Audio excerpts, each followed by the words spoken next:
Exodus chapter 14, English Standard Version.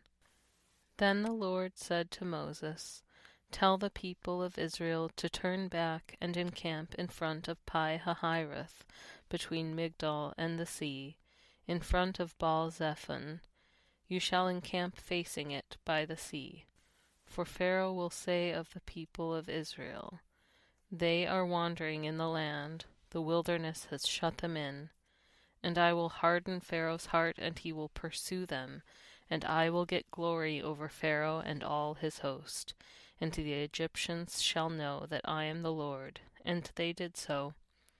When the king of Egypt was told that the people had fled, the mind of Pharaoh and his servants was changed toward the people, and they said, "What is this that we have done, that we have let Israel go from serving us?" So he made ready his chariot and took his army with him, and took 600 chosen chariots, and all the other chariots of Egypt with officers over all of them. And the Lord hardened the heart of Pharaoh king of Egypt, and he pursued the people of Israel while the people of Israel were going out defiantly.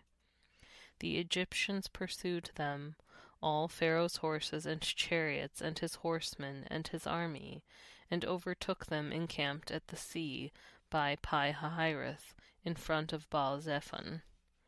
When Pharaoh drew near, the people of Israel lifted up their eyes, and behold, the Egyptians were marching after them, and they feared greatly. And the people of Israel cried out to the Lord. They said to Moses, "Is it because there are no graves in Egypt that you have taken us away to die in the wilderness? What have you done to us in bringing us out of Egypt? Is not this what we said to you in Egypt? Leave us alone that we may serve the Egyptians. For it would have been better for us to serve the Egyptians than to die in the wilderness." And Moses said to the people, "Fear not, stand firm, and see the salvation of the Lord, which he will work for you today. For the Egyptians whom you see today, you shall never see again. The Lord will fight for you, and you have only to be silent." The Lord said to Moses, "Why do you cry to me? Tell the people of Israel to go forward. Lift up your staff and stretch out your hand over the sea and divide it, that the people of Israel may go through the sea on dry ground. And I will harden the hearts of the Egyptians, so that they shall go in after them, and I will get glory over Pharaoh and all his host, his chariots, and his horsemen. And the Egyptians shall know that I am the Lord, when I have gotten glory over Pharaoh, his chariots, and his horsemen." Then the angel of God who was going before the host of Israel moved and went behind them, and the pillar of cloud moved from before them and stood behind them, coming between the host of Egypt and the host of Israel. And there was the cloud and the darkness, and it lit up the night without one coming near the other all night. Then Moses stretched out his hand over the sea, and the Lord drove the sea back by a strong east wind all night, and made the sea dry land, and the waters were divided. And the people of Israel went into the midst of the sea on dry ground, the waters being a wall to them on their right hand and on their left.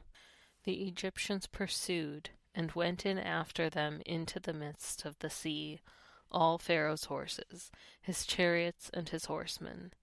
And in the morning watch the Lord in the pillar of fire and of cloud looked down on the Egyptian forces, and threw the Egyptian forces into a panic, clogging their chariot wheels, so that they drove heavily.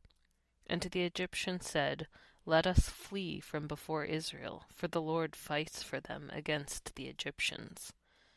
Then the Lord said to Moses, "Stretch out your hand over the sea, that the water may come back upon the Egyptians, upon their chariots, and upon their horsemen."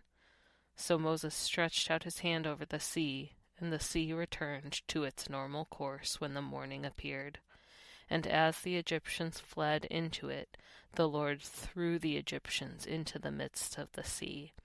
the waters returned and covered the chariots and the horsemen.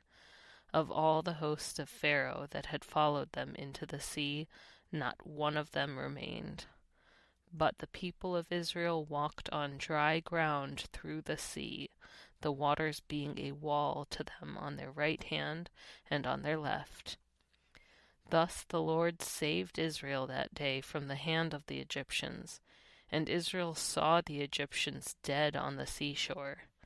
Israel saw the great power that the Lord used against the Egyptians, so the people feared the Lord, and they believed in the Lord and in his servant Moses.